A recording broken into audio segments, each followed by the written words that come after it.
Leemos en Mateo 9, versículos 18 al 34, en la Nueva Traducción Viviente.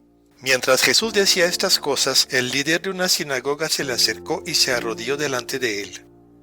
«Mi hija acaba de morir», le dijo, «pero tú puedes traerla nuevamente a la vida, solo con venir y poner tus manos sobre ella». Entonces Jesús y sus discípulos se levantaron y fueron con él. Justo en ese momento, una mujer quien hacía 12 años que sufría una hemorragia continua, se le acercó por detrás, tocó el fleco de la túnica de Jesús porque pensó, si tan solo toco su túnica, quedaré sana. Jesús se dio vuelta y cuando la vio le dijo, «Ánimo, hija, tu fe te ha sanado». Y la mujer quedó sana en ese instante. Cuando Jesús llegó a la casa del oficial, vio a una ruidosa multitud y escuchó la música del funeral. «Salgan de aquí», les dijo, «la niña no está muerta, solo duerme».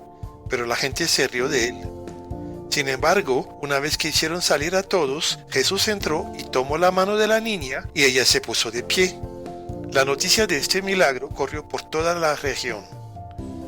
Cuando Jesús salió de la casa de la niña, lo siguieron 2 hombres ciegos, quienes gritaban, «Hijo de David, ten compasión de nosotros». Entraron directamente a la casa donde Jesús se hospedaba y él les preguntó, «¿Creen que puedo darles la vista?». «Sí, Señor», le dijeron, «lo creemos».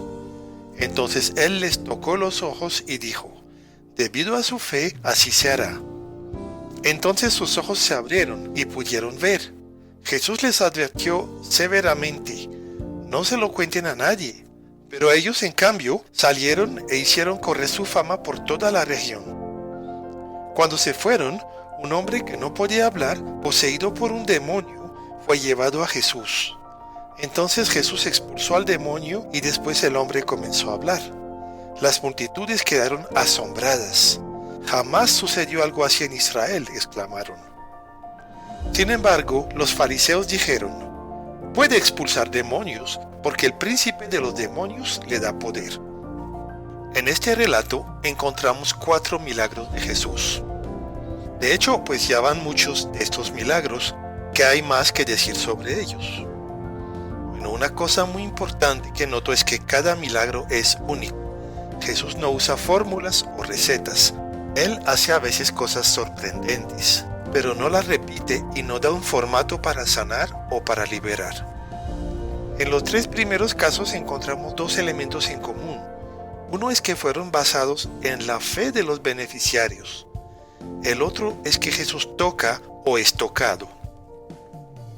La fe es una condición para recibir algo de Dios. El que no crea en la existencia de Dios o en su poder no puede esperar nada de Él.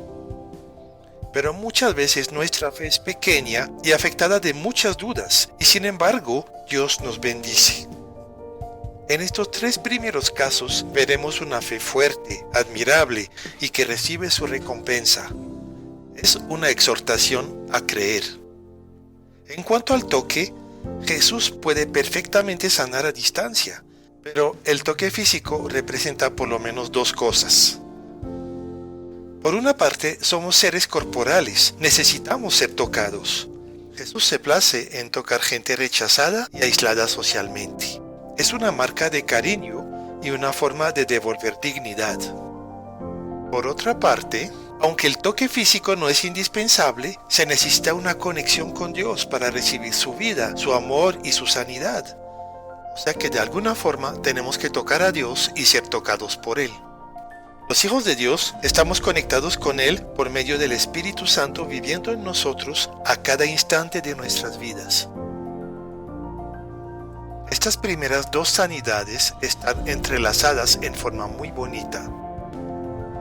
Viene un hombre importante a suplicar por la vida de su niña. Es impresionante la fe de este hombre, creyendo en el poder de Jesús para resucitar. Pero en el camino a esta casa se acerca a Jesús una mujer con un flujo de sangre.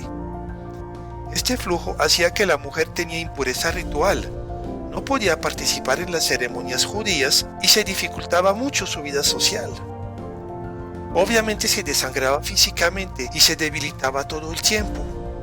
Pero además, Marcos y Lucas nos dicen que se desangraba también económicamente, porque había gastado todo su dinero con médicos. y esta situación ya lleva muchos años. Así que la mujer no se acerca a Jesús de frente. Probablemente teme un rechazo causado por su impureza, pero lo toca a escondidas. Ella, en cierta forma, roba su sanidad. Vemos en la Biblia varias personas que robaron bendición y Dios los aprobó. Diciendo esto, no estoy justificando la deshonestidad, ni las pataletas, ni cualquier forma de intentar torcerle el brazo a Dios. Cuando Dios dice no, tenemos que aceptar esta respuesta. Pero, por ejemplo, vemos que Jacob, en su afán de ser bendecido, le robó a su hermano. Tuvo que soportar graves consecuencias, es evidente, pero finalmente recibió bendición. Tamar, en Génesis 38, se acostó por engaño con el propio suegro para tener hijos y llegó a ser una de las antepasadas de Jesús. Y los gabaonitas, en Josué capítulo 9, engañaron al mismo Josué y al pueblo para salvar sus vidas, y con el tiempo llegaron a ser parte del pueblo de Dios. Dice Jesús que los violentos arrebatan el reino de Dios. Creo que hace referencia a ese tipo de fe atrevida, no para llenarse de riquezas terrenales, pero para recibir vida de Dios. Mientras Jesús dialoga con esta mujer, podemos imaginar la impaciencia y desesperación del padre de la muchacha. Se hace evidente al llegar a la casa que nadie, sino este papá, tiene fe. Se burlan de Jesús y quieren continuar con su ruidoso duelo. Hay que tomar en cuenta que había músicos y planideras, profesionales contratados para la circunstancia. Se había empezado todo el proceso habitual. Una resurrección no era deseada por la mayor parte de la gente. Se dañaba la fiesta y el negocio. Jesús a veces se complace en llegar tarde para mostrar la grandeza de su poder. Él llega a veces cuando ya no lo queremos ver. A continuación se encuentra el Señor con dos ciegos que le siguen con insistencia.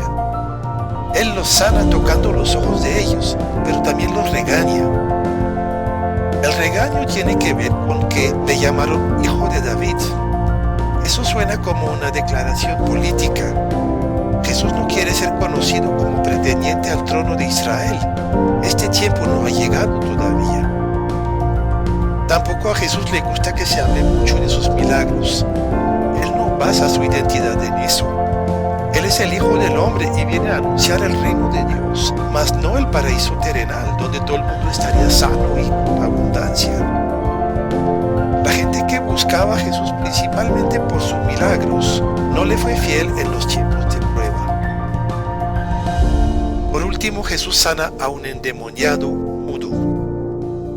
La gente de aquel tiempo le llamaba endemoniados a mucha gente que hoy reconocemos como enfermos mentales, como epilépticos o lesionados, y hasta a Jesús le dijeron endemoniado. Pero el Señor no depende de los conceptos culturales. Él sabe perfectamente cuando se enfrenta con un demonio. Para nosotros es fundamental discernir entre las enfermedades o lesiones, las ataduras espirituales y las malas costumbres carnales. Por ejemplo, hacerle liberación a una persona sufriendo de depresión por causas físicas no tiene más sentido que hacerle una liberación a una persona que no tiene piernas pensando que así va a caminar. Y por eso vemos que Jesús sana a los ciegos, pero libera al sordo, porque Él tiene el discernimiento perfecto. Pero también vemos que tantos actos de misericordia y bondad le atraen a Jesús más odio de parte de los religiosos. Ya no hay forma de llegar a un acuerdo con ellos. En conclusión, quisiera que nos preguntemos, ¿qué es lo que me desangra? ¿Qué es lo que me impide ver y oír a Dios y a mi prójimo? ¿Qué parte de mí no tiene vida de Dios?